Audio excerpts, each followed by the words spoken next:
Hello friends, आज हम पढ़ेंगे कॉन्टिनेंटल ड्रिफ्ट थ्योरी के बारे में। तो कॉन्टिनेंटल ड्रिफ्ट थ्योरी क्या है ये हम जानेंगे। मेरा नाम है कुमारी अभिलाषा। तो कॉन्टिनेंटल जो हम कॉन्टिनेंट देखते जैसे कि एशिया, अफ्रीका, ये सब जो कॉन्टिनेंट है ये कैसे ड्रिफ्ट मतलब ऐसे इस पोजीशन पे वो कैसे आ गए, हम इसके बारे में देखेंगे। तो लॉन्ग बैक ये देखिए, ये कुछ पिक्चर्स है, जैसे ये इसके बारे में हम जानेंगे कि कैसे क्या पिक्चर्स है, इसके बारे में आगे जानेंगे।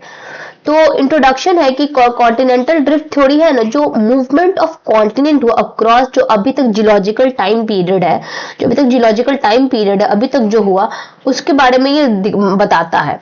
और इसको जो है एल्फ्रेड वेगनर ने बताया था। इसके ओरिजिनेटर के थ्योरी है एल्फ्रेड वेगनर।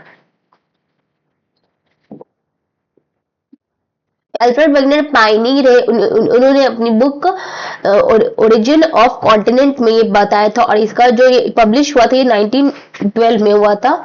और ये पैंजिया, इन्होंने प्रपोज एक टर्म किया जिसको पैंजिया बेसिकली एक सिंगल सुपर कॉन्टिनेंट है, बिग लैंड मास है, और इसके चारों तरफ जैसे ये देख लीजिए, ये पैंजिया है और इसके चारों तरफ एक ओशन था जिसको बोलते हैं पैंथलासा। पैंथलासा एक ओशन है जिसको ये सराउंड करता था, किसको, ये पैंजिया को। ये पैंजिया, फिर पैंजिया अब सुपर कॉन्टिनेंट के बारे में, तो ये 300 मिलियन ईयर्स अगो की बात है, जब टेक्टोनिक फोर्स के कारण जो कॉन्टिनेंट है, सुपर कॉन्टिनेंट है, वो ड्रिफ्ट अपार्ट होने लगे थे। जैसे ये देख सकते हैं पिक्चर में, ये अफ्रीका कॉन्टिनेंट है, ये साउथ है। ये पहले एक सुपर कॉन्टिनेंट हुआ करते थे, लेकिन with the passage of time ये क्या डिवाइड हो गए। ये डिवाइड हो गए। तो पैंजिया सुपर कॉन्टिनेंट वो किस किस में बटा, तो ये नॉर्थ साइड में इसको लॉरेशिया, और साउथ साइड में को गोंडवाना लैंड बोलते थे। तो ऐसे इसकी उत्पत्ति यानी ओरिजिनेशन हुई।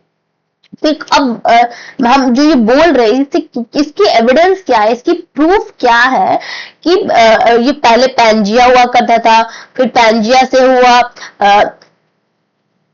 लॉरेशिया और गोंडवाना लैंड। तो इसकी प्रूफ क्या है, तो इसकी जो प्रूफ कॉन्टिनेंटल ड्रिफ्ट की फॉसिल एविडेंस से, फॉसिल एविडेंस जैसे यहाँ पे देखिए मिजोसेरस और ग्लोसिपेटरस फॉसिल्स जो है ये एक कॉमन फॉसिल्स पाए गए। ये मिजोसेरस जो है एक बेसिकली फ्रेश वाटर रेप्टाइल है जो फाउंड होती है कहाँ, साउथ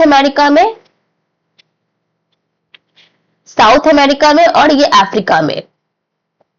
और ये जो ग्लोसिपेटरस है ये प्लांट फॉसिल, ये फाउंड हुआ अंटार्कटिका में, इंडिया में और ये ऑस्ट्रेलिया में। ये बेसिकली ये दो फॉसिल्स के एविडेंस से ये पाया गया कि ये जो हम बोल रहे हैं कि पहले पैंजिया हुआ करता था, पैंजिया से हुआ Laurasia in the north side and Gondwana in the south side, ये हम प्रूफ कर पाए।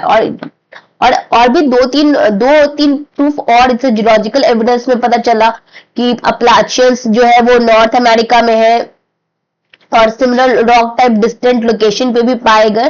तो ये सब पता चला कि जियोलॉजिकल एविडेंस के थ्रू में भी पता चला। और थर्ड है कि पैलियोक्लाइमेटिक एविडेंस से क्या पता चला, तो गोल्ड ग्लेशियर ट्रॉपिकल रीजन में क्लाइमेट्स जो है वहां से ये पता चला, और कोल्ड बेल्ट से अंटार्कटिका इंडिकेट करते हैं क्लाइमेट इन द पास्ट से। तो अब ये इतने सारे जो पायनियर है, एल्फ्रेड वेगनर थ्योरी थे, ये जो पायनियर इन्होंने बताया कि ऐसे कॉन्टिनेंटल ड्रिफ्ट की थ्योरी ओरिजिनेशन हुई। तो कुछ क्रिटिसिज्म हमेशा याद रखिए कि कभी भी कोई थ्योरी पुट फॉरवर्ड की जाती है तो कुछ ना कुछ क्रिटिसिज्म आते ही आते हैं। और वेगनर थ्योरी की क्रिटिसिज्म क्या है, यहाँ पे लैक ऑफ मैकेनिज्म, ये फेल कर गए बताने में कि ये कॉन्टिनेंट मूव कैसे करती है, ये नहीं बता पाए। और ये रिजेक्ट, बहुत सारे जियोलॉजिस्ट ने इस थ्योरी को रिजेक्ट भी किया और ये भी बिलीव था कि ये प्रपोज क्या किए कि कॉन्टिनेंट जो है ना वो है स्टैटिक, जो एक गलत अवधारणा है आज के समय से देखा जाए तो आज के लिए इतना ही।